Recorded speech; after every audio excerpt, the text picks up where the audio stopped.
우리들에게 주시는 말씀은 다니엘 6장 1절에서 10절입니다. 제가 가진 성경으로 구약 1242쪽입니다.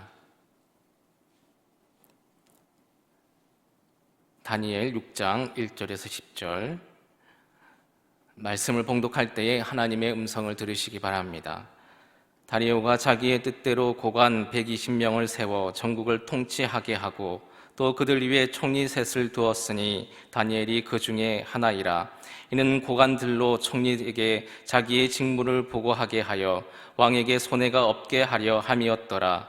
다니엘은 마음이 민첩하여 총리들과 고관들 위에 뛰어나므로 왕이 그를 세워 전국을 다스리게 하고자 한지라.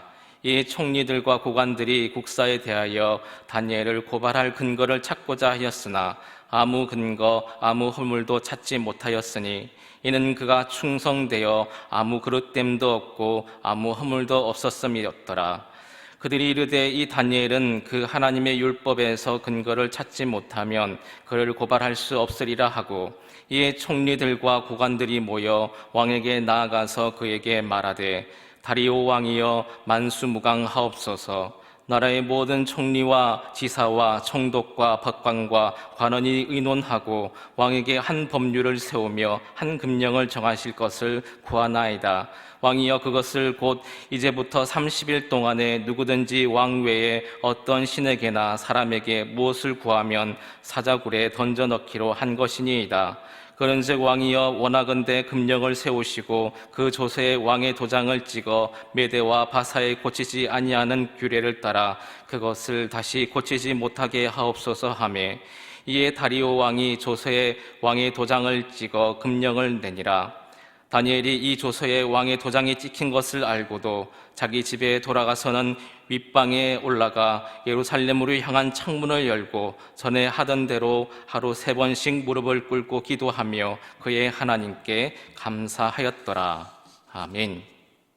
여러분, 우리들은 예수님을 믿고 살아가고 있습니다.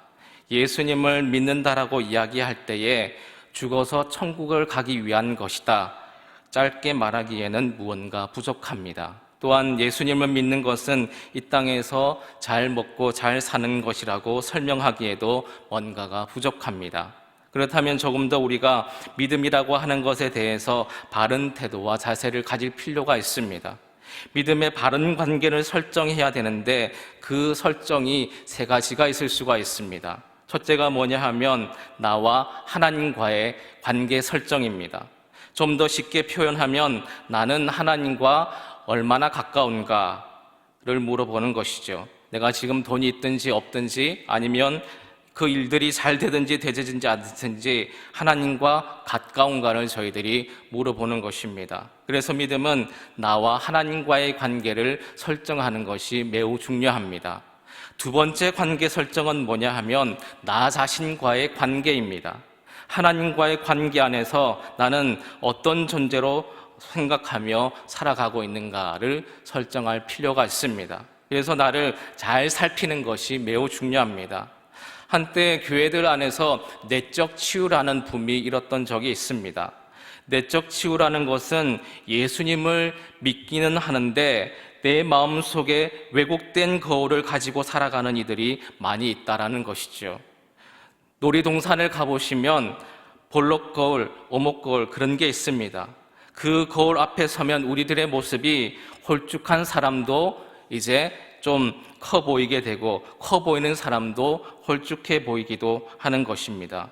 우리 성도들 중에 예수님을 믿고 있는데 그 내면의 자아가 왜곡되어 있다는 것이죠. 그러니 예수님을 믿는 삶이 정상적이지 않습니다.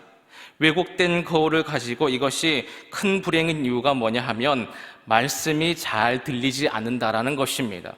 하나님이 깨닫게 하셔서 깨달아지게 되는데 그게 잘 깨달아지지를 않습니다. 하나님이 은혜를 주셔도 은혜인지를 잘 모릅니다.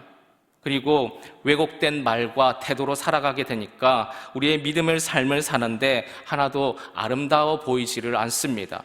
다른 사람들이 그 삶을 부러워하지 않는 거죠. 시기하지 않습니다. 그 이유는 내면의 자아를 치유하지 않았기 때문입니다. 그래서 나와 나 자신의 관계를 잘 설정하는 것이 매우 중요합니다. 하실 수만 있다면 기도하거나 말씀을 들으실 때에 하나님의 말씀이 여러분을 지적하는 그런 부분들이 있을 수가 있습니다. 그때마다 나를 잘 살펴보시기 바랍니다. 세 번째가 어떤 관계 설정이냐 하면 나와 세상과의 관계 설정입니다. 나에게 세상은 어떤 곳이고 어떤 모습으로 그 안에 내가 존재해야 되는가를 점검해 보는 것입니다. 예를 들면 가정에 대한 그림을 바르게 그리지 못하는 남편은 가정에 가서 폭군이 될 수도 있습니다. 그 이유는 그가 가정 안에서 남편이나 아버지로서의 그림을 그렇게 그려놓았기 때문입니다. 가정에서 나는 이런 식으로 나는 행동을 해도 된다, 관계 설정을 그렇게 맺어 놓은 것입니다. 자녀도 마찬가지입니다. 그 가정에 가서 자녀의 그림을 부모님에게는 그런 식으로도 해도 된다라고 관계 설정을 맺어 놓은 겁니다. 교회 어른들에게 그렇게 행동을 하시는 것은 그렇게 행동을 해야 된다라고 그렇게 관계 설정을 맺어 놓은 겁니다. 믿음은 하나님 안에서 내가 세상에서 주어져 있는 내 모습이 어떠해야 되는가를 설정하는 겁니다. 오늘 저희들이 세 번째 관계, 하나님 안에서 세상과 나의 관계를 바르게 설정해보는 그런 시간을 가졌으면 좋겠습니다. 여러분, 본문을 한번 표시하시고요. 예수님의 말씀부터 한번 우리들이 한번 살펴봤으면 좋겠습니다. 요한복음 17장 13절에서 19절 말씀을 한번 보도록 하겠습니다. 제가 말씀을 봉독합니다. 지금 내가 아버지께로 가오니 내가 세상에서 이 말을 하옵는 것은 그들로 내 기쁨을 그들 안에 충만히 가지게 하려 함이니이다. 내가 아버지의 말씀을 그들에게 주었사오매 세상이 그들을 미워하였사오니 이는 내가 세상에 속하지 아니함 같이 그들도 세상에 속하지 아니함으로 임함이니이다. 내가 비옵는 것은 그들을 세상에서 데려가시기를 위함이 아니요 다만 악에 빠지지 않게 보존하시기를 위함이니이다. 내가 세상에 속하지 아니함 같이 그들도 세상에 속하지 아니하였사옵니이다. 그들을 진리로 거룩하게 하옵소서. 아버지의 말씀은 진리니이다. 아버지께서 나를 세상에 보내신 것 같이 나도 그들을 세상에 보내었고 또 그들을 위하여 내가 나를 거룩하게 하오니 이는 그들도 진리로 거룩함을 얻게 하려 함이니이다. 아멘. 요한복음 17장은 예수님이 이 땅에서 드린 기도의 내용을 담고 있습니다. 신학적으로 예수님의 대제사장적 기도다 이렇게 표현합니다. 대제사장으로서 예수님께서 인류를 위해서 그 당시 제자들을 위해서 하나님께 중보기도한 내용입니다.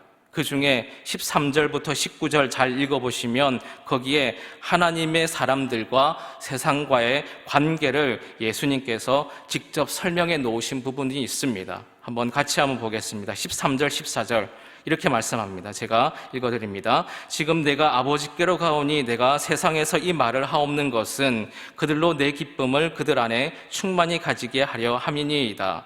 내가 아버지의 말씀을 그들에게 주었사오매 세상이 그들을 미워하였사오니 이는 내가 세상에 속하지 아니함 같이 그들도 세상에 속하지 아니함으로 인함이니이다. 아멘. 여러분, 마지막 구절을 한번 잘 보세요. 예수님은 세상에 속하지 않았다라고 얘기합니다. 그들도 세상에 속하지 않았다. 이 말씀을 보게 되면 우리는 세상에 속하지 않은 사람입니다. 그러니까 성도는 세상에 속한 사람들이 아닙니다. 정체성을 바르게 우리들이 가져야 됩니다. 이거는 제가 깨달은 게 아니라 예수님께서 하신 말씀입니다. 예수의 사람은 세상에 속한 사람이 아닙니다.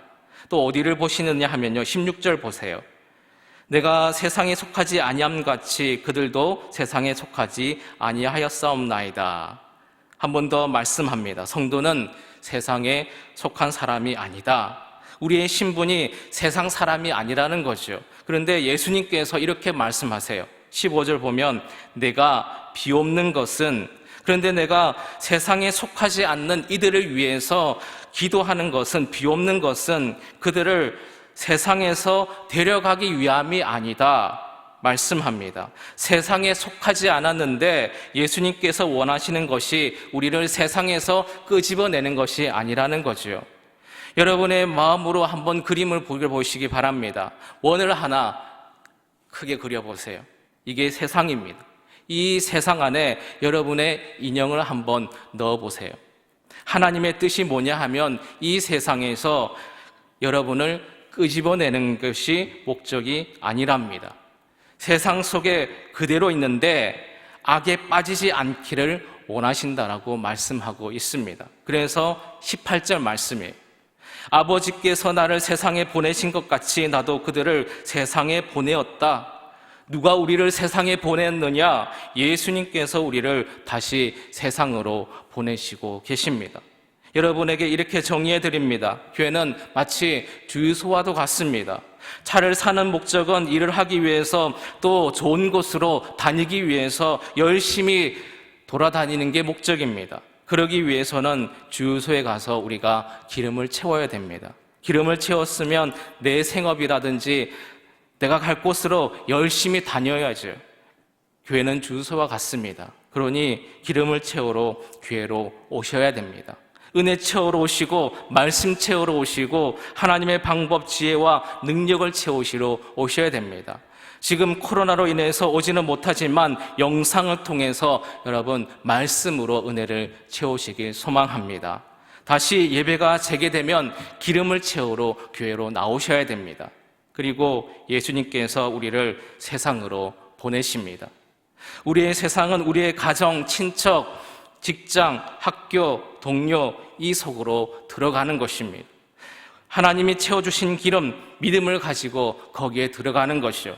그래서 거기에 속하지 않고 악에 빠지지 않도록 그것을 긍정적인 단어로 하게 되면 거룩한 하나님의 백성의 삶을 거기서 살라라고 말씀합니다. 거룩이라는 단어가 저희들에게 부담스럽습니다. 거룩의 본질의 의미는 근엄한 자세를 의미하는 것이 아닙니다. 거룩은 구별되었다. 세상에 살면서 어떻게 살아야 되냐? 구별되이 사셔야 됩니다. 우리의 문제는 뭐냐 하면 거기에서 구별된 사람으로 살아갈 힘과 능력이 없다라는 것이죠. 기름이 떨어졌다라는 것입니다. 그러니 어딜 와야 되겠습니까? 예배당에 오셔서 예배할 때 목적을 명확하게 하시고 하나님 앞에 예배하셔야 됩니다. 영상 예배를 통해서라도 기름을 채우셔야 됩니다. 하나님께 예배 시간 안 받으시면 분명히 삶에서 실패할 수밖에 없습니다. 하나님의 백성으로 존재하는 것에 실패할 수밖에 없습니다. 왜냐하면 하나님으로부터 받지 않았기 때문입니다. 그래서 하나님께서 우리에게 그려놓으신 그 세상과의 관계가 뭐냐 하면 첫째로 우리는 세상에 속하지 않은 사람입니다. 거꾸로 말하면 우리는 하늘에 속했지만 세상에 살아가고 있습니다. 그 사명을 주님께서 주셨습니다. 우리를 주님이 세상으로 보내시는 거예요. 가정 안으로, 직장 안으로. 거기서 어떻게 살아가야 됩니까? 거룩하게. 다른 말로 구별된 삶을 살아야 합니다. 그래서 오늘 설교 제목이 세상에 속하지 않은 사람으로 살아가기입니다. 우리들이 세상에서 살아가고 있지만 세상에 속하지 않은 사람으로 살아가셔야 됩니다. 제가 보기에 다니엘이 그 삶을 잘 살아간 사람이라고 생각이 들어졌습니다.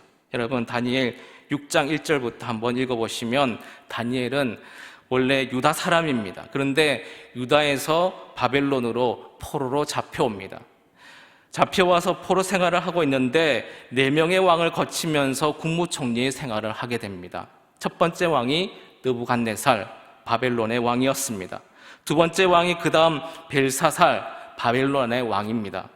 바벨론이 무너지기 시작할 때 등장한 나라들이 있습니다. 메데라는 나라, 페르시아라는 나라입니다. 이 세 번째 왕이 누구냐면 다리오라는 왕입니다.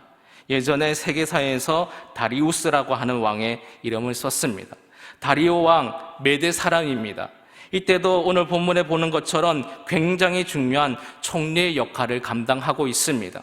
그리고 그 다음이 페르시아인데 페르시아의 고레스라고 하는 왕이 있을 때에도 그 요직을 감당하고 있습니다. 재밌는 게 뭐냐면 그가 포로였다라는 거죠. 그 나라 사람이 아니었습니다. 이방 나라 사람이었습니다. 우리랑 그림이 똑같습니다. 이방에서 살아가고 있습니다.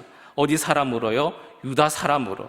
이 나라에 속하지 않았지만 이 나라에서 살아가고 있습니다. 이방 나라의 왕을 섬기면서 영향력을 발휘하면서 살았던 사람이 다니엘입니다.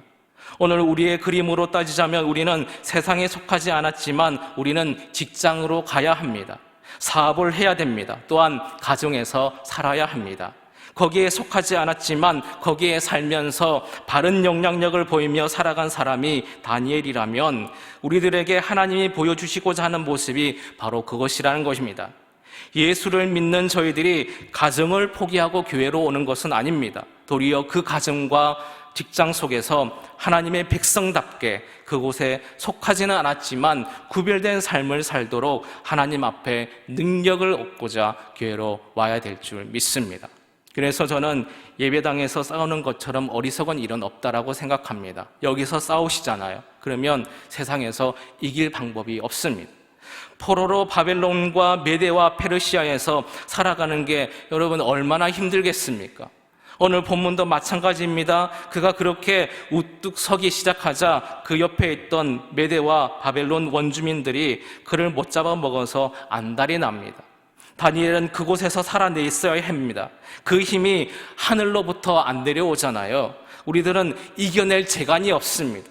세상 사람들이 우리에게 이렇게 얘기할 겁니다. 너나 잘 믿어라. 너나 바르게 살아라. 너나 착하게 살아라. 그 삶이 그게 뭐냐? 그러면 어떻게 내가 예수를 믿을 수가 있겠냐? 이걸 바꾸는 방법은 우리가 교회에서 말씀을 듣고 하나님 앞에 엎드리면서 하나님께 은혜 얻고 돌아가는 방법밖에 없습니다.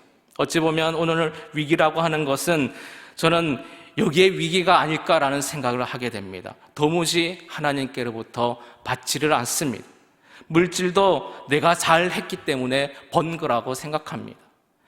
남보다 앞선 것 내가 열심히 했기 때문에 그렇게 됐다라고 생각합니다. 문명의 이익이 내 지식으로 됐다라고 생각합니다. 도무지 하나님께로부터 왔다라고 내 인격이 저 깊은 곳에서부터 인정하고 존중하는 태도가 우리들에게 없어져 버렸습니다.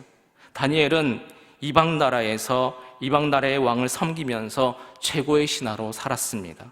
그는 세상에 속한 사람처럼 살지 않고 세상에 속하지 않은 사람처럼 다른 방식으로 구별되이 살았습니다. 구별됐다라는 것은 아까 거룩하게 살았다라는 것이라고 말씀드렸습니다. 거룩은 도덕적, 윤리적 차원이 아니라 구별된 사람으로 살아가는 것입니다. 예수님께서도 말씀하십니다. 세상 사람들이 저들을 미워할 것이다. 왜냐하면 살아가는 방식이 다르기 때문에. 그런데 우리는 사람들에게 인정을 받기 위해서 우리의 방식을 세상 사람들이 원하는 방식으로 아주 쉽게 바꿔버립니다. 그래서는 안 되는 거죠. 그러면 하나님은 우리들에게 어떻게 하기를 원하실까요? 오늘 다니엘을 통해서 보여주시는 그 하나님의 원리가 다니엘 6장 10절에 힌트처럼 나타나 있습니다. 잠시 한번 살펴보도록 하겠습니다. 다니엘서 6장 10절 말씀 우리 다 같이 한번 읽도록 하겠습니다. 다니엘이 이 조서에 왕의 도장이 찍힌 것을 알고도 자기 집에 돌아가서는 윗방에 올라가 예루살렘으로 향한 창문을 열고 전에 하던 대로 하루 3번씩 무릎을 꿇고 기도하며 그의 하나님께 감사하였더라. 아멘. 저는 여러분과 세 단어를 살펴보면서 세상에 속하지 않는 사람으로 살아가는 다니엘의 모습을 살펴보려고 합니다. 첫 번째로는 알고도라는 글자입니다. 다니엘이 이 소서에 왕의 도장이 찍힌 것을 알고도 메대의 통치 아래에 있는 원주민들이 저 다니엘은 이방 나라 사람이라는 거죠. 굴러온 돌입니다. 우리나라에 돈을 벌기 위해 오신 그런 분들 중에 한 분이 국무총리가 된 것과 비슷합니다. 우리나라의 학연과 지연, 혈연이 똘똘 뭉쳐있는 그 지도자들이 가만히 있지를 않는 거죠. 어떻게든지 무너뜨리려고 하는데 도무지 그에게서 흠을 잡을 만한 것이 나타나지를 않습니다. 그래서 만들어낸 것이 거기에 보시면 아주 재미있는 표현이 있습니다. 7절 말씀을 보세요. 그 신하들이 다리오 왕에게 이렇게 얘기합니다. 나라의 모든 총리와 다니엘을 뺀 지사와 총독과 법관과 관원이 의논하고 왕에게 한 법률을 세우며 한 금령을 정하실 것을 구하나이다. 왕이여, 그것은 곧 이제부터 3일 10일 동안에 누구든지 왕 외에 어떤 신에게나 사람에게 무엇을 구하면 사자굴에 던져넣기로 한 것이니이다. 아멘. 누구와 의논하느냐 하면 다니엘만 빼고 동원할 힘 있는 사람은 다 동원하고 있습니다. 그리고 금령을 하나 만듭니다. 그 금령이 다리오 왕 외에 다른 신에게나 사람에게 무엇이든지 구하는 사람이 있으면 사자굴에다 넣겠다라는 것입니다. 다니엘이 이런 세상에서 살아야 했습니다. 어떻게 하면 저 사람을 한번 무너뜨릴 수 있을까? 어떻게 하면 흠집을 낼 수 있을까? 어떻게 하면 저가 가진 믿음이 가짜라는 걸 알게 하고 믿음이 없다라는 걸 한번 증명해 낼 수 있을까? 이것이 혈안이 되어 있는 그 세상을 다니엘이 살아가고 있더라는 거죠.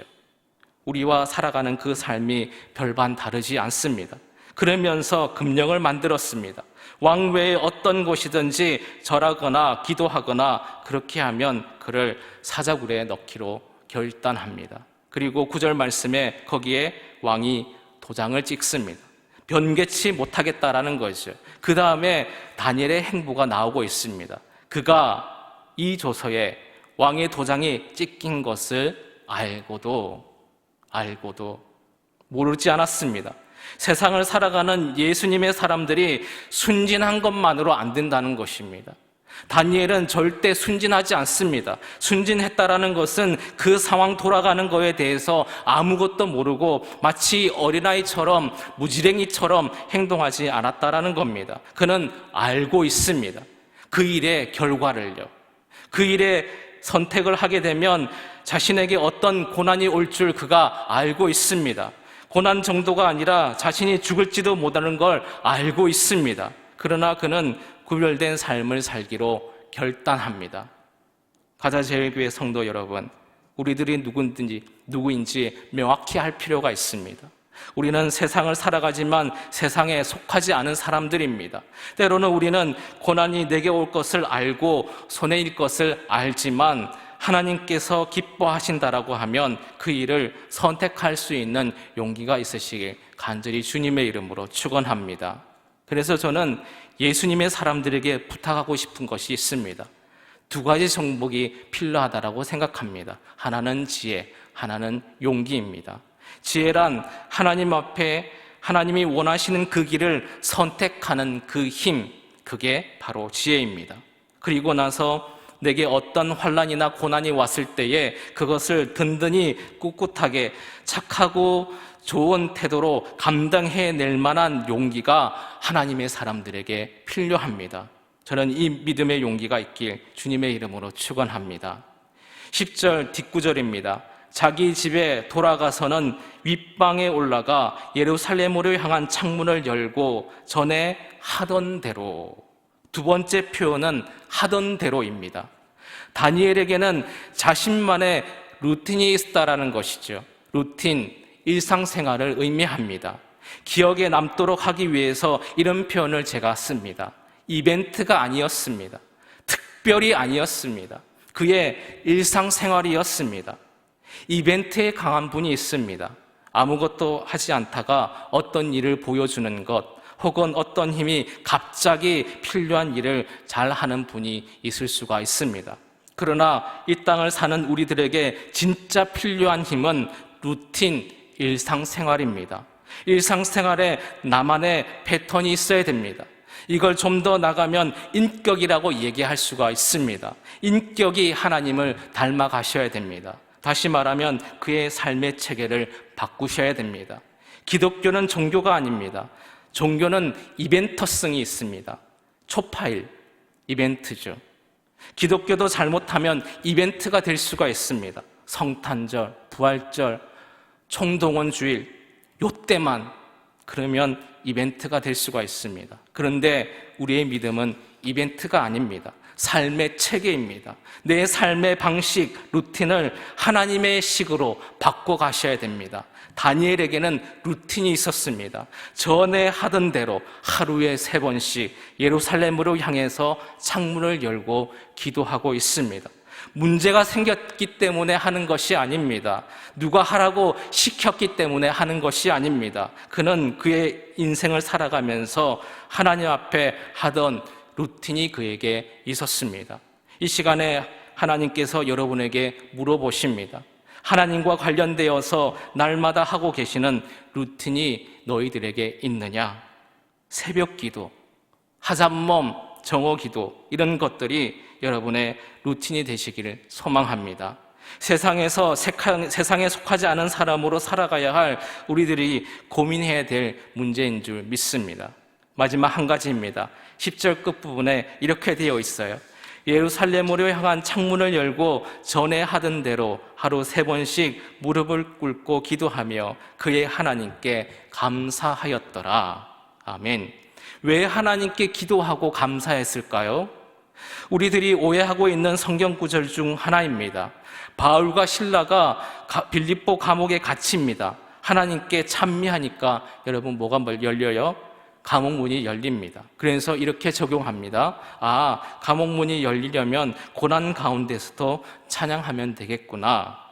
그게 아닙니다. 그 본문은 그렇게 쓰이지 않았습니다. 그들은 감옥 문을 열려고 찬미했던 게 아닙니다. 그냥 감옥에 갇힌 것까지도 하나님께 찬미하고 있습니다. 지금 다니엘도 마찬가지입니다. 다니엘이 그 상황 속에서도 하나님께 감사하니까 사자굴에 벗어나지 않았냐? 우리들은 얘기하고 싶습니다. 그런데 여러분, 사자굴에서 그냥 죽어간 신앙인들이 너무나도 많더라는 거죠. 고린도후서 11장 22절 이하에 보니까 사도 바울이 복음을 전하다가 얼마나 많은 죽음의 위기를 맞았는지, 매를 얼마나 많이 맞았는지 모릅니다. 목사님, 매 맞기 전에 기도해서 매 안 맞으면 안 되겠습니까? 아닙니다. 바울은 죽을 위기를 수없이 맞고 물의 위험, 강의 위험, 불의 위험을 당했습니다. 그래서 여러분, 다니엘은 사자굴을 피하려고 기도한 게 아닙니다. 그는 하나님에게 늘 의존하는 삶이었습니다. 지금 내게 고난이 다가오고 있지만 그 고난 때문에 하나님 왜 내게 벌을 주십니까? 이러면서 하나님을 외면하거나 등을 돌리는 것이 아니라 그의 루틴이 그 상황 안에서도 하나님께 기도하고 감사하는 것이었다라는 것이죠. 왜냐하면 지금의 고난도 하나님께서 통치하고 계신다라고 생각하기 때문입니다. 만약에 이 고난이 내가 당할 고난이라면 그래도 하나님께서 이 고난을 통치하시기 때문에 하나님이 내게 유익된 방향으로 날 이끌어 주실 거야 신뢰하며 그 시간에 기도하고 감사하고 있더라는 것이죠. 제가 휴가 때에 부모님이 계시는 부산에 내려간 적이 있습니다. 그날 비가 엄청 내리는 거예요. 밤입니다. 비가 많이 옵니다. 그런데 터널이 나타나는 겁니다. 우리의 인생에 터널이 왔을 때에 우리는 얼마나 고통스럽습니까? 그런데 세상이 너무나도 어지러우니까 그 터널도 조금은 괜찮더라는 것이죠. 도리어 그렇게 비가 많이 오니까 그 터널을 지나가는 그 시간이 제게 약간의 힘이 되더라는 것입니다. 우리는 터널을 들어갈 때에 대부분 싫어합니다. 또 이런 문제가 나에게 왔구나. 그러면서 불평하고 원망합니다. 그리고 하나님 앞에 투정할 수가 있습니다. 그러나 도리어 그 시간이 우리로 하여금 나를 돌아보게 만들어주고 내가 진짜 누구인지를 살피게 하시는 하나님의 배려의 시간이 될 수 있음을 우리는 알아야 합니다. 그것이 지나면 또다시 무수히 떨어질 수 있는 그 빗방울을 지나가야 되는 그 인생을 우리 다시 살아갈지 모릅니다. 사랑하는 가족 공동체 여러분, 우리는 힘들고 어려운 이 세상을 살아가고 있습니다. 그러나 세상에 속하지 않는 사람으로 살도록 하나님께서 우리를 부르시고 우리를 이 땅 가운데 내려놓으셨습니다. 어떤 삶의 무게이든지 우리 각자에게 있습니다. 그러나 그 삶을 살아가시면서 내 아버지 하나님, 그분을 의지하시길 바랍니다. 그리고 그분이 주시는 능력을 받으시기 바랍니다. 그리고 하나님 앞에서 착하고 좋은 태도로 두벅두벅 걸어가시는 우리를 되시기를 간절히 주님의 이름으로 축원합니다. 기도하시겠습니다. 하나님, 우리를 자녀 삼아 주셨습니다. 그러나 우리를 바로 데려가지 않으시고 이 세상 살게 하실 때 세상과 구별된 삶을 살라고 명령하셨습니다. 그들이 이 일들이 우리의 힘으로 되지를 않습니다. 쉽지를 않습니다. 구별된 삶을 살기 위해 애쓰며 지친 우리들, 교회를 통해서 또한 말씀을 통해서 힘과 용기를 얻게 해주시며 이 세상에서 구별된 백성으로 살아가기에 부족함이 없도록 저희들을 붙들어 주시옵소서. 코로나 상황 가운데 낙망하지 않게 해주시며 하나님께서 주시는 그 능력으로 저희들 일어서게 하여 주시옵소서. 예수님의 이름으로 기도드립니다. 아멘.